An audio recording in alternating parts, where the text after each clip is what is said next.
একটা জিনিস খেয়াল করে দেখবেন, আমরা মেয়েরা বাসায় যতই পাকা রাঁধুনি হই না কেন বা অন্য কোথাও গেলে মনে হয় রান্নাই ভুলে যাই। জীবনের প্রথম একটা হাঁস খেলাম, যে হাঁসটা আমার মানে ফ্যামিলিতে আমরা কেউই খাই নাই। তো দুপুরবেলা আমার ভাইকে বোকা বানিয়ে তাকেও খাইয়ে দিলাম। আসসালামু আলাইকুম, সবাই কেমন আছেন? আশা করছি সবাই ভালো আছেন। এটা হচ্ছে বাবার বাড়ির তৃতীয় দিনের ব্লগ। বরাবরই আমরা যখন বাবার বাড়িতে যাই, আমার মা আমরা যেদিন চলে আসব সেদিন কোনোদিনও ভারী খাবার করে না, বা যেদিন যাই সেই দিনও না। সব সময় চেষ্টা করে যে তার জামাই কোন জিনিসটা দিয়ে তৃপ্তি করে খেতে পারে, সেটার আইটেম হয় একটা হতে পারে, সেটা যেটাই হোক, মোট কথা খাবারের টেবিলে তার জামাই একটা আইটেমও যেটাই হোক সেটা যেন তার জামাই তৃপ্তি করে খেতে পারে। সেই জন্য আইটেম বেশি না হলেও আমার আম্মু সবসময় চেষ্টা করে তার জামাইটা যেন একটু ভক্তি করে খেতে পারে। এই দিকে প্রথমে যে কথাটা বলেছিলাম, আমরা মেয়েরা নিজেদের রান্নাঘরে রান্নাবান্নায় যতটা এক্সপার্ট, অন্য যে কোনো রান্নাঘরে কেন এলোমেলো করে ফেলি।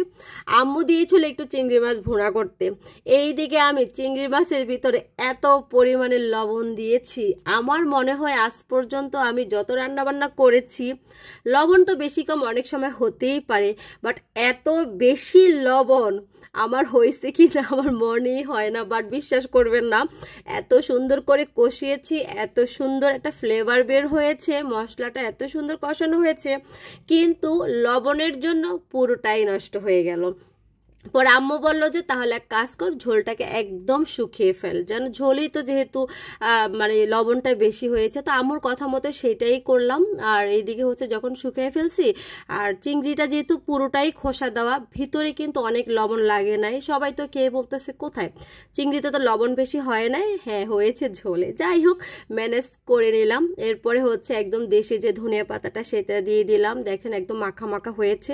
আর এই ধনিয়া পাতাগুলো না একদম চিকন চিকন থাকে, এত সুন্দর, আপনার নিচে যে ইয়া থাকে না সেটা না ফেললেও হয়। তো এইদিকে হচ্ছে একটা রাজহাঁস। এই রাজহাঁসটা আপনারা বলবেন আপু সেই তোমার প্রথম দিনের ব্লগে দেখাইলা, তারপরে দেখার প্রত্যেক দিন কেন দেখো? মজার বিষয় হচ্ছে এটা একদিন এনেছে, তারপরের দিন পরিষ্কার করেছে, তারপরের দিন হচ্ছে ছেঁকা দিয়েছে, তারপরে হচ্ছে এটাকে কেটেছে, বুঝলেন? তো এইদিকে রান্নাবান্না সব কিছু শেষ। এবার হচ্ছে আমার বাচ্চারা, তারপরে আমার বড় ভাইয়ের বাচ্চারা, তারা সবাই একসাথে বসে মজা করে খাচ্ছে। আর হচ্ছে আর ওরা তো দেখা গেছে সব আইটেম খায় না, ছোট মানুষ, রোস্ট হলে ওরা এনা, তো ওরা এখানে খাচ্ছে। আম্মু দিয়ে চলে গেল, আর আমি হচ্ছে সবাইকে বেড়ে বেড়ে দিচ্ছি।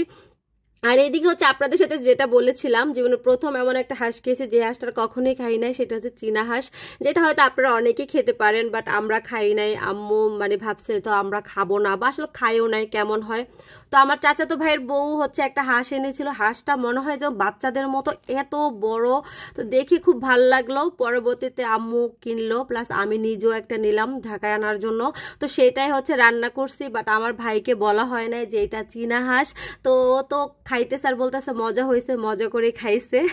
তো যাই হোক, সবার দুপুরের খাওয়া দাওয়া শেষ। এবার হচ্ছে আমার বাচ্চাদের জন্য সন্ধ্যায় চিকেন ফ্রাই করতেছে, কারণ ওরা হচ্ছে বাচ্চারা আমরা যতই পিঠা পেয়ে অনেক খুশি হয়ে যাই, বা আমরা গ্রামে যেরকম আর কি পিঠা পেলে অনেক খুশি হয়ে যায় শীত, কিন্তু ওরা হচ্ছে চিকেন ফ্রাই বা এই টাইপের খাবার।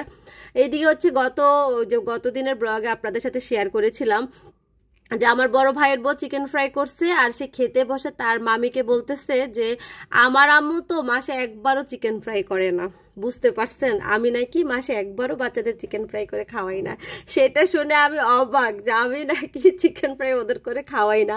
তো যাই হোক, এইদিকে হচ্ছে চিকেনটা আমি ভেজে দিলাম, মানে আম্মুই মাখিয়ে নিয়েছে, তারপর আমি জাস্ট একটা ডিমে চুবিয়ে তারপরে মাখিয়ে নিয়েছি। বাড়িতে তো আর অনেক কিছু নাই যেগুলো দিয়ে আরও করে করা যাবে, তবে আপনাদের ভাইয়া আবার হচ্ছে এই টাইপের চিকেন ফ্রাইটা খুব পছন্দ করে। তো সন্ধ্যার আয়োজনে একদম কালকে যে আপনাদের সাথে শেয়ার করেছিলাম যে ছই পিঠা বা চুষি পিঠা বা যেটাই বলেন, সেটা দিয়ে আম্মু বলল যে পিঠাগুলো সবাই খেয়ে ফেল যেন না থাকে। তো চিকেনটাকে আমি নিজেই দাঁড়িয়ে দাঁড়িয়ে ভাজতেছিলাম, আর স্টিলের যেই ইয়া ছিল প্লেট সেটাতেই করলাম, আসলে ডেকোরেশন করলাম না।